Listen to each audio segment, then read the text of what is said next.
Hello, this is Dr. Grande. Today's question is, can I analyze the case of Peter Popoff? Just a reminder, I'm not diagnosing anybody in this video, only speculating about what could be happening in a situation like this. If you enjoyed this video, please like it, subscribe to my channel, and consider supporting me on Patreon. I'll put the link to Patreon in the description for this video. So first I'll go through the background in this case, then I'll look at the various adventures and behaviors of Peter Popoff. Then I'll move to my analysis. Peter Popoff was born in East Berlin, Germany on July 2, 1946. His family moved to the United States when he was young. Peter's father would travel around the United States and preach at revival meetings. This had an impression on Peter. At age 14, Peter started preaching. The marketing materials used to promote his preaching called Peter the Miracle Boy Evangelist. Some of the ads said that he had been rescued from a Siberian prison camp after being born in a West Berlin bomb shelter. Peter said that he could predict the future and heal people. Peter Popoff graduated from the University of California, Santa Barbara in 1970. He married a woman named Elizabeth in 1971. They would reside in California. Peter started a ministry that was on television. It would be broadcast nationally by the early 1980s. A major part of the draw for Peter Popoff was his ability to heal people from diseases, even diseases that were not curable. Peter had a few different tactics he would use when he was preaching, which he claimed would help people break free from the devil. For example, he would tell someone in a wheelchair to rise and break free. They would stand up and start walking, eliciting cheers from the crowd. He would also tell people to throw their prescription medications on the stage. Peter liked to slam his hand against the forehead or neck of the people he was healing. Sometimes it just about knocked them over. In 1985, he developed a program to attach Bibles to balloons filled with helium and send the balloons over into what was then the Soviet Union. He asked for money to fund this endeavor, which many people donated.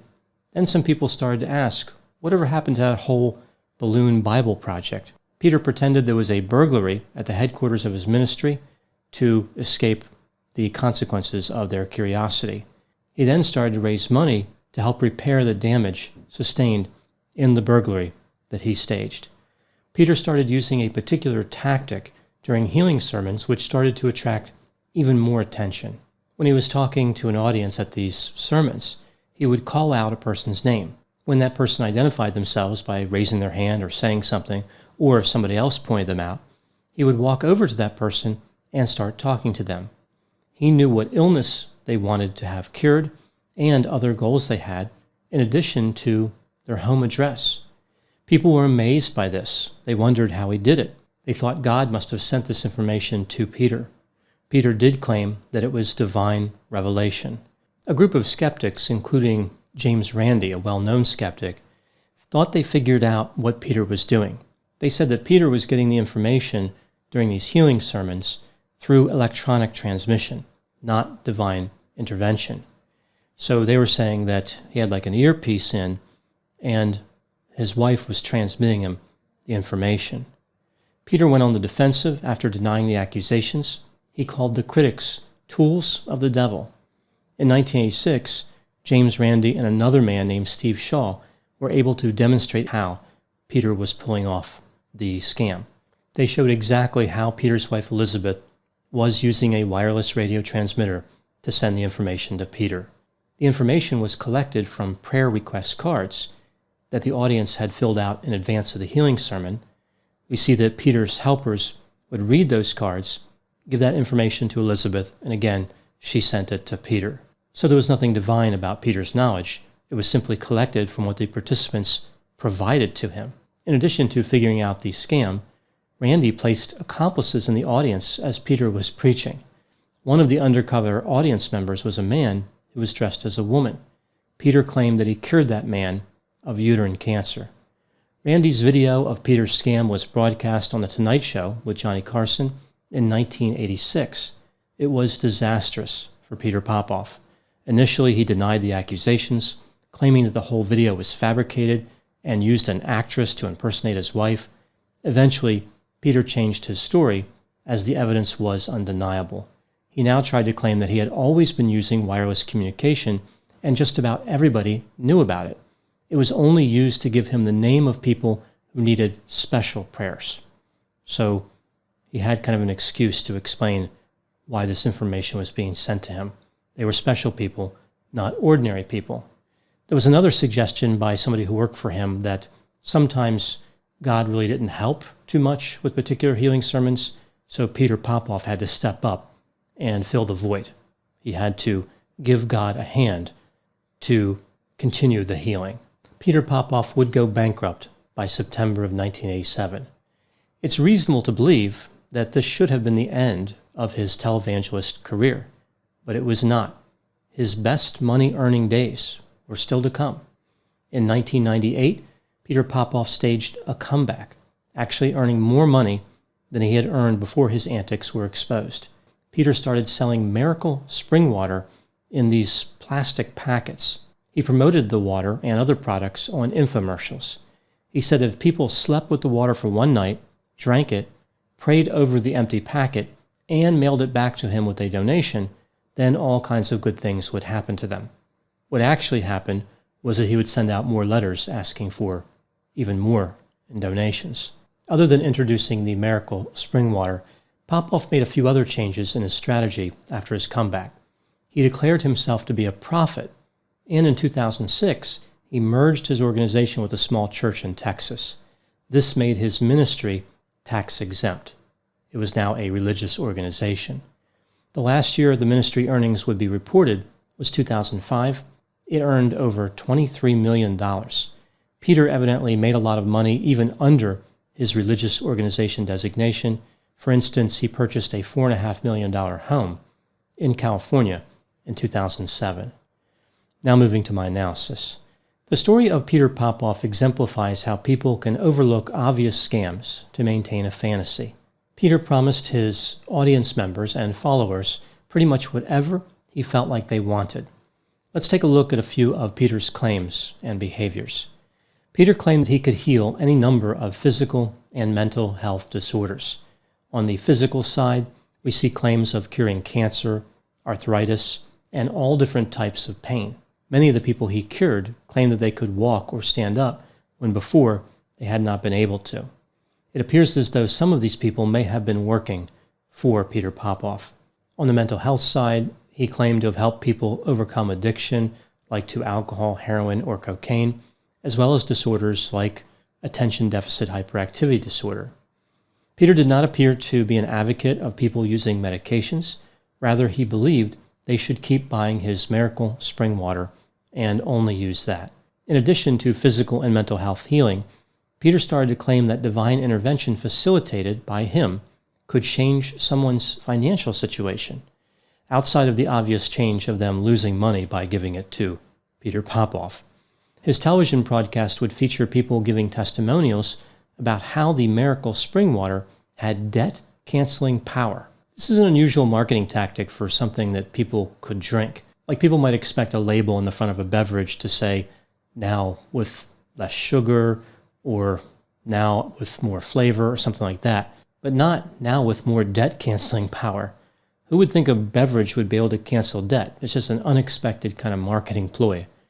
There were also people talking about how they received divine transfers of money. Some people just plain found money. Like one person said they found $150,000 in their closet. So I guess they believed that God just decided to leave the money in the closet. Another person said that strangers gave them a beauty salon. And they credit Peter Popoff, not these mysterious strangers.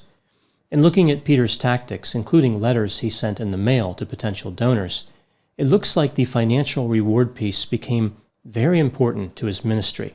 He kept the healing part, but he really pushed that whole not being in debt and having magic money fall from the sky. It was based on the idea of what he referred to as the power of the seed. In one letter he sent to people, he wrote that he felt as though he was being led by God to ask them for $50. The idea was if they gave him $50, God would multiply that money back to them. So send Peter $50, and God might send them $70 or $100 or maybe several $1,000s back.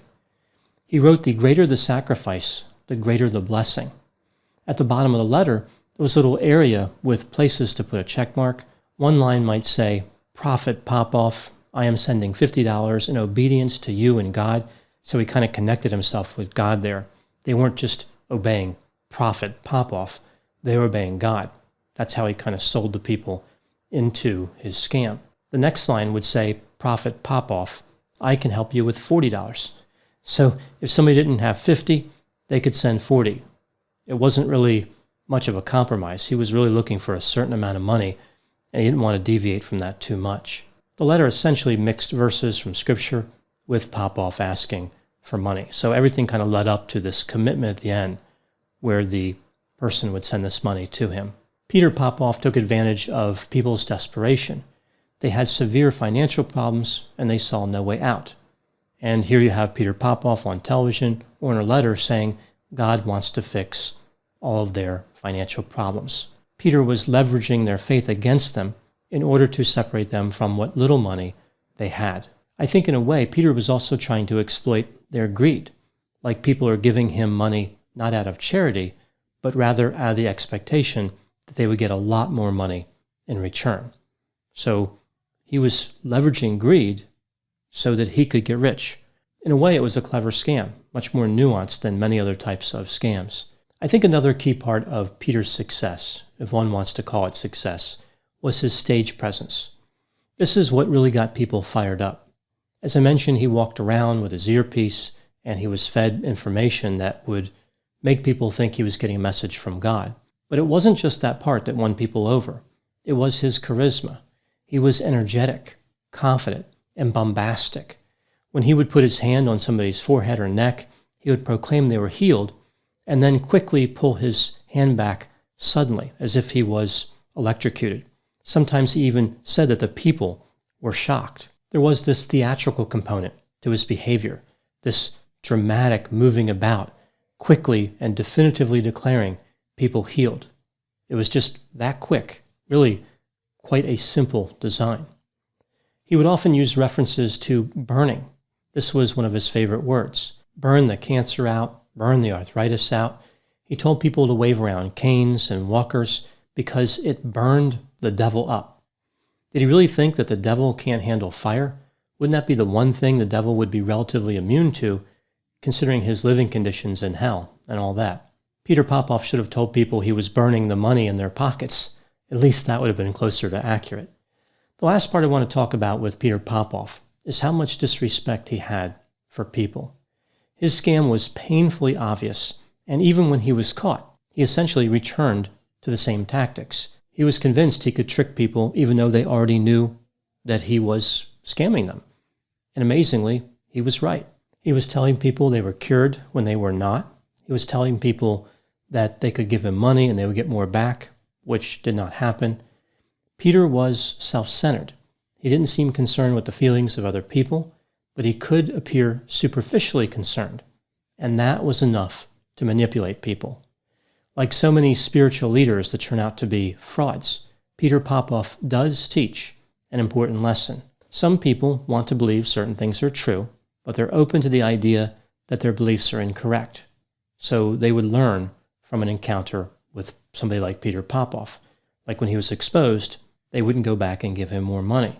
Another way to think of that group is they're willing to accept bad news.